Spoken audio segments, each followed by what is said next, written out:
जैसा कि हम जानते हैं कि जब भी पृथ्वी पर कोई तपस्वी तपस्या करता था, तो देवराज इंद्र देवताओं के राजा को स्वर्ग लोक में महसूस होता था कि उनका सिंहासन अब खतरे में है। परिणाम स्वरूप वह बिना मामले को पूरी तरह समझे उस तपस्वी की तपस्या को भंग करने के लिए कुछ सुंदर अप्सराओं को भेजते थे।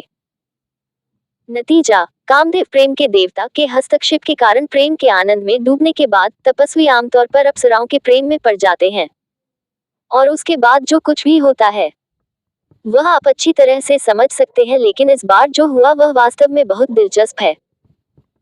बात उस समय की है जब महान ऋषि कंडू गोमती नदी के तट पर बैठकर घोर तपस्या में लीन थे। उनकी कठोर तपस्या को देखकर देवराज इंद्र ने सोचा कि ऋषि कंडू शायद स्वर्ग के राजा बनना चाहते हैं, और इसलिए उन्होंने उनकी कठोर तपस्या को बाधित करने का फैसला किया।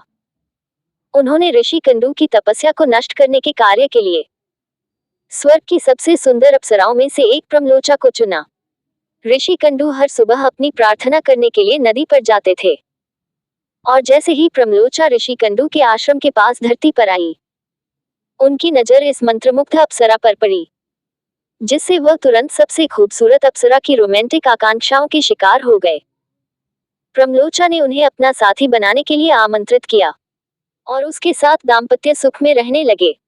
वह अपनी तपस्या के बारे में सब भूल गए और इंद्र ने राहत की सांस ली, क्योंकि अब उसकी योजना पूरी तरह से सफल हो गई थी। फिर कुछ समय बीतने के बाद देवराज इंद्र प्रमलोचा के स्वर्ग लोक लौटने का बेसब्री से इंतजार करने लगे, लेकिन इंतजार की घड़ी मानो खत्म ही नहीं हो रही थी। धीरे धीरे चंद लम्हों का इंतजार दिनों में, फिर दिन महीनों और सालों में बदल गया। अब प्रमलोचा की हालत भी खराब हो गई थी, क्योंकि ऋषि कंडू की तपस्या को नष्ट करने का इंद्र का लक्ष्य पहले ही पूरा हो चुका था। लेकिन कई साल बीत जाने के बाद भी ऋषि कंडू उसे जाने देने के लिए तैयार नहीं थे। फिर कुछ और वर्ष बीत गए और प्रमलोचा ने देवलोक लौटने की इच्छा की, लेकिन कंदू ने फिर भी उसे जाने नहीं दिया, क्योंकि वह उसके प्यार में पागल थे और उसे बाहर निकलने की अनुमति देने के लिए बिल्कुल भी उत्सुक नहीं थे।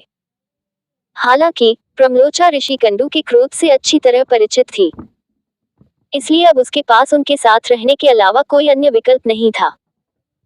फिर साल दर साल बीतने के बाद एक दिन शाम ढलते ही कंदू अपनी झोपड़ी से बाहर निकले, मानो कहीं जा रहा हो।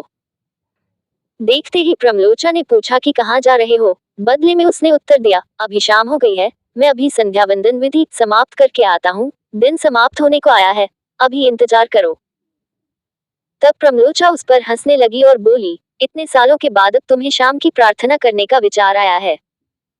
इतने सालों से तुम मेरे साथ बिना रुके आनंद लेने में व्यस्त थे, और ऐसी कई प्रार्थनाएं अनसुनी हो गई थी। इस पर कंडू ऋषि ने कहा कि आप आज सुबह ही यहाँ आए थे और मुझे विधि विधान और पूजा पाठ के बारे में ज्ञान देने लगे। कंदू ने कहा, तुम आज सुबह यहाँ आए, मैं तुम्हें अपनी झोपड़ी में ले आया और अब शाम हो गई है। मुझे समझ नहीं आ रहा कि आप क्या कहना चाह रहे हैं, अपने आप को स्पष्ट करें। प्रमलोचा ने उत्तर दिया कि यह सच है कि मैं सुबह यहाँ आई थी, लेकिन वह एक सुबह थी जो कई साल पहले हुई थी, और उस दिन से सैकड़ों साल हो गए हैं। तब प्रमलोचा ने उसे इंद्र के छल के बारे में सब कुछ बताया और कहा कि मुझे यहाँ आए हुए 907 वर्ष, 6 महीने और 3 दिन हो गए हैं। क्या आपको यकीन है? कंडू से पूछा, यह मेरे लिए एक ही दिन जैसा लगता है। हाँ, मुझे यकीन है, प्रमलोचा ने उत्तर दिया।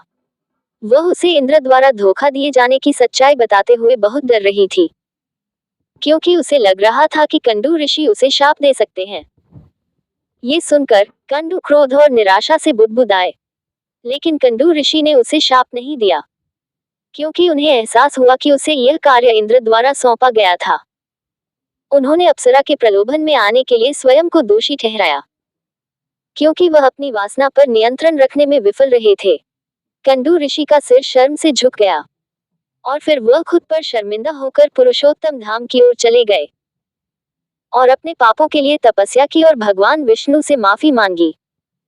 बाद में वह भगवान विष्णु की कृपा पात्र बन गया।